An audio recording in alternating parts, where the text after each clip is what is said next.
Assalamualaikum warahmatullahi wabarakatuh. Nama saya Muhammad Kamarul bin Armansah dan pada hari ini saya dan rakan sekumpulan akan membentangkan tentang tajuk masalah sosial dan juga pergaulan bebas pemusnah anak bangsa.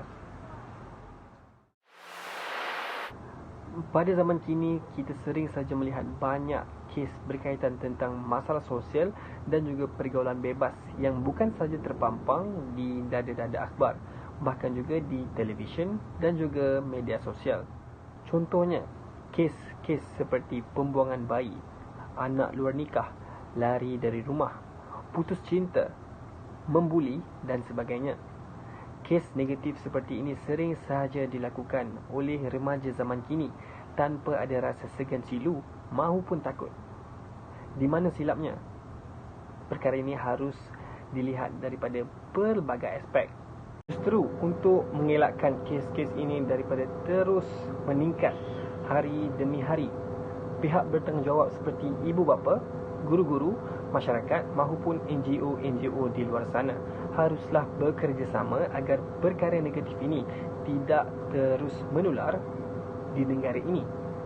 Seterusnya saya serahkan kepada rakan sekumpulan saya untuk meneruskan sesi pembentangan ini.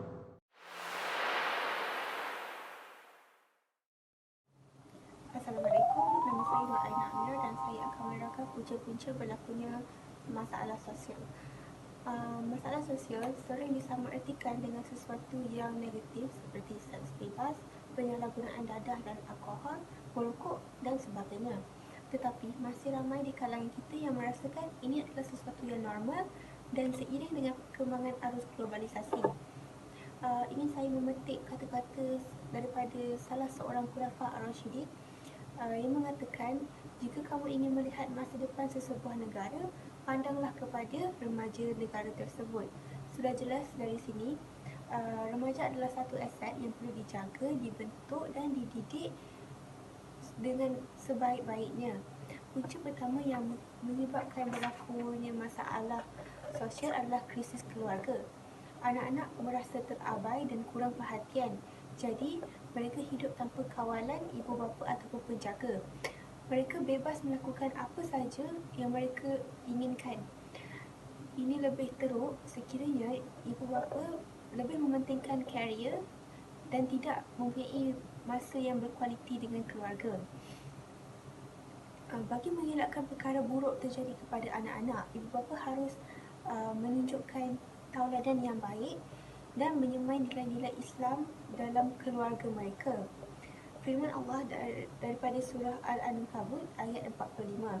Dirikanlah solat, sesungguhnya solat itu dapat mencegah daripada perbuatan keji dan mungkar. Bagi mengelakkan remaja daripada masalah sosial, bermula daripada keluarga sendiri. Ibu bapa harus menekankan kepentingan solat kepada anak-anak.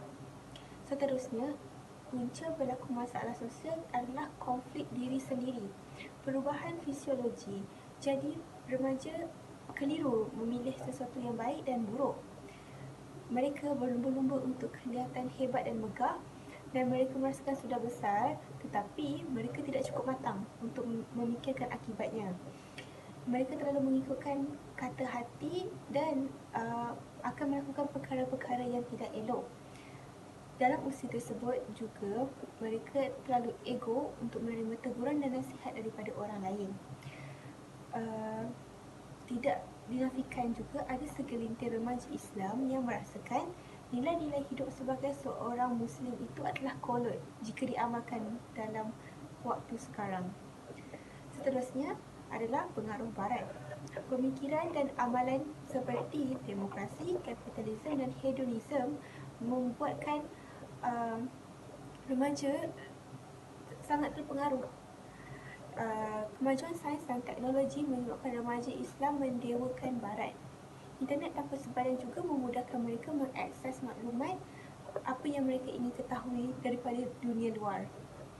Budaya Barat banyak mengetepikan akhlak sehingga menyebabkan remaja Islam menjadi biadab dan liar. Seterusnya, pengabaian pendidikan Islam. Memetik daripada kata-kata Imam Syafi'i, manusia akhir zaman sekadar menuntut ilmu lalu memutakan ilmu tersebut di dalam dewan peperiksaan. Ini menjelaskan bahawa kita sekarang menuntut ilmu tapi tidak mengamalkannya. Ibu bapa, guru, masyarakat dan remaja itu sendiri harus cakna tentang pentingnya pendidikan Islam untuk menghentikan gejala sosial dan gejala yang tidak elok seperti gugur anak, pang dan skinhead.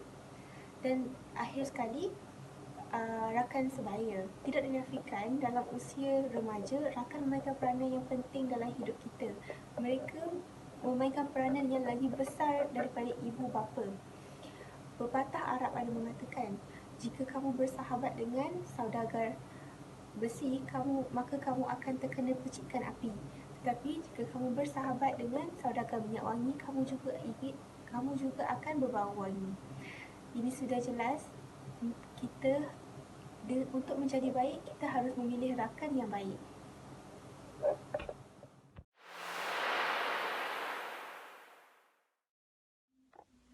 Seterusnya, saya akan menerangkan tentang kesan yang berlaku daripada pergaulan bebas. Yang pertama ialah kes pembuangan bayi. Baru-baru ini tular tentang kes pembuangan bayi di mana sepasang kekasih telah mencampakkan bayi itu daripada tingkat 4. Ini menunjukkan bahawa sehingga pada hari ini, masalah pembuangan bayi sering berlaku di negara kita. Ini menunjukkan bahawa remaja-remaja pada zaman sekarang masih melakukan aktiviti yang tidak bermoral dan juga melampaui batas sesama Islam terhadap berlainan jantina. Sehubungan dengan aktiviti atau gejala tersebut, masalah kes pembuangan bayi masih tidak menemui titik noktah sehingga tahun 2020. Jadinya, jika kita menjaga hubungan antara satu sama lain, antara lelaki dan perempuan dan menggunakan konsep halal gap, maka hubungan kes pembuangan bayi tidak akan terjadi lagi. Seterusnya adalah kes penceraian dan juga kemusnahan rumah tangga. Selain daripada mengakibatkan kes pembuangan bayi, ada juga sesetengah pasangan yang sanggup berkahwin. Namun begitu, rentetan daripada perkahwinan paksa akhirnya membuatkan pasangan itu bercerai dan juga tidak hidup dalam keadaan harmoni. Sedangkan kita sebagai umat Islam adalah dituntut untuk menjalinkan perkahwinan dan juga dicegah daripada menjadikan perkahwinan itu sehingga bercerai. Namun begitu, jika kita berkahwin tanpa rasa ikhlas dan juga rasa bahagia, hidup kita akan penuh dengan rasa tertekan dan akhirnya akan bercerai pada satu masa akan datang. Dan yang ketiga adalah keruntuhan akhlak. Akhlak kita sebagai umat Islam perlu dijaga setiap hari. Jika kita hanya menggunakan konsep lengah dalam menjaga pergaulan antara kita dan juga orang lain, ianya akan menjadikan satu masalah yang tak akan dapat diselesaikan. Jikalau bukan kita, adalah generasi pada akan datang. Akhlak perlu dibina melalui diri sendiri. Tidak perlu menggunakan cara daripada orang lain. Jika kita menjaga akhlak kita, pasti masalah pergaulan sosial ataupun pergaulan bebas dapat dibendung dengan lebih mudah.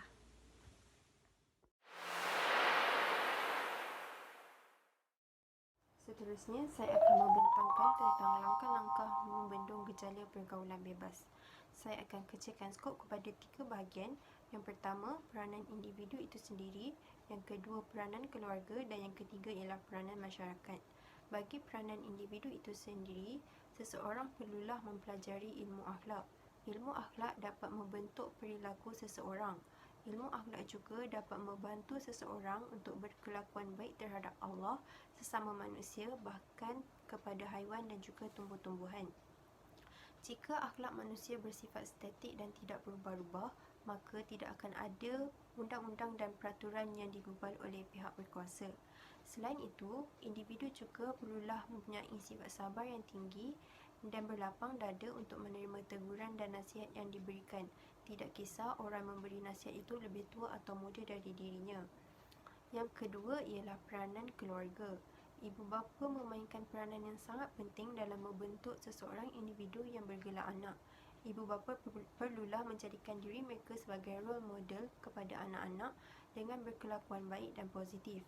Hal ini kerana anak-anak akan memerhati dan mengikuti apa yang dilakukan oleh ibu bapa mereka. Selain itu, ibu bapa juga perlulah mendidik anak dengan perkara yang berfaedah sejak dari kecil. Bak kata pepatah, melentur buluh biarlah dari rebungnya. Ibu bapa juga berhak untuk mengambil tahu dengan siapa anak-anak mereka berkawan.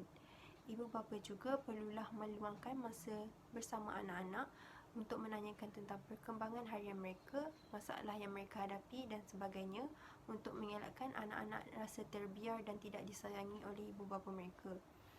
Akhir sekali, ibu bapa juga perlulah menitik beratkan tentang pemisahan tempat tidur apabila mereka mempunyai anak yang berlainan jantina. Hal ini kerana ia dapat mengelakkan daripada berlakunya sumbang mahram. Ini dapat dibuktikan lagi dengan hadis Rasulullah SAW yang berbunyi, apabila mereka menjejaki usia 10 tahun, maka pisahkanlah tempat tidur mereka. Akhir sekali ialah peranan masyarakat. Masyarakat perlulah berganding bahu dalam membendung gejala pergaulan bebas, termasuklah aktiviti merempit, melepak, pembuangan bayi dan sebagainya untuk melahirkan masyarakat yang harmoni dan seimbang. Pada masa kini, hubungan kejiranan semakin rapuh. Namun, kita tidak boleh menjadikannya sebagai satu alasan untuk kita tidak berganding bahu dalam membendung gejala ini. Terdapat pelbagai perkara yang berfaedah yang mampu kita lakukan untuk mengeratkan lagi hubungan antara masyarakat, termasuklah aktiviti gotong royong dan sukaneka.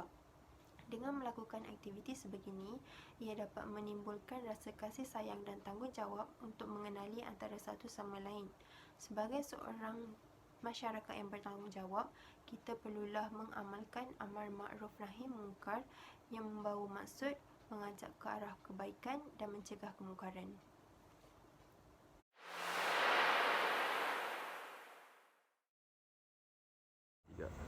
Assalamualaikum warahmatullahi wabarakatuh. Nama saya Syahrul bin Samuri. Saya akan membentangkan tentang kepentingan pencegahan masalah sosial dan pergaulan bebas. Antara kepentingan pencegahan masalah sosial dan pergaulan bebas adalah menghindarkan diri kita daripada maksiat. Seperti kita tahu, maksiat adalah dekat dengan kita. Jadi kita perlulah tetapkan iman kita supaya kita tidak tergolong dalam golongan yang melakukan maksiat. Dalam Al-Quran ada menyatakan dalam surah Al-Isra' ayat 32, janganlah kita dekati zina, sesungguhnya perbuatan zina itu adalah keji dan sesuatu jalan yang buruk. Maka dengan itu, kita hendaklah terapkan nilai-nilai murni seperti bantu-membantu ataupun beriadah. Kerana dengan beriadah, ia akan memberikan tubuh badan yang sihat dan minda yang cerdas. Seterusnya, meningkatkan tahap kesihatan dan pemikiran yang positif. Kita hendaklah sentiasa berfikiran positif dan mempunyai tahap kesihatan yang baik supaya kita dapat membantu golongan-golongan yang lain yang memerlukan. Sabda Rasulullah SAW, barang siapa yang mempunyai badan yang sihat, aman penghidupannya dan makanan yang cukup, ia seumpama bumi ini adalah miliknya, kehidupan ini adalah miliknya. Ini menekankan bahawa makanan yang baik, persekitaran yang baik boleh mewujudkan fikiran yang positif kepada kita. Seterusnya, kepentingan pencegahan masalah sosial dan pergaulan bebas adalah mengurangkan kadar jenayah di sebuah negara. Pergaulan bebas menyebabkan remaja kini sering terlibat dengan perbuatan negatif seperti merompak, menculik, merogol. Dan pengaruh ini bermula daripada pengaruh rakan sebaya. Dalam hadis ada menyatakan seseorang itu dikenali daripada sahabatnya. Maka dengan itu, bijaksanalah dalam memilih sahabat. Hadis riwayat Ahmad. Dengan ini menunjukkan bahawa pengaruh rakan sebaya amatlah penting. Baik seorang sahabat itu, baiklah kita. Jika buruk sahabat itu, maka buruklah kita. Jadi kita perlulah seimbang antara ilmu dunia dan ilmu akhirat supaya kita menjadi insan yang berguna. Akhir sekali, kepentingan pencegahan masalah sosial dan pergaulan bebas adalah mewujudkan keluarga yang harmoni.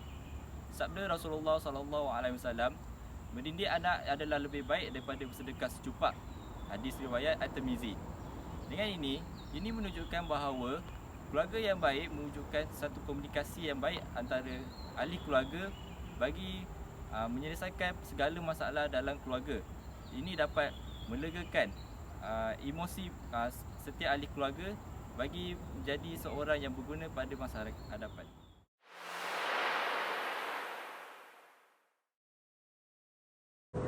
Kesimpulannya, semua pihak haruslah bekerjasama dalam memastikan kes-kes seperti ini dapat dibendung daripada terus menular di dalam negara ini.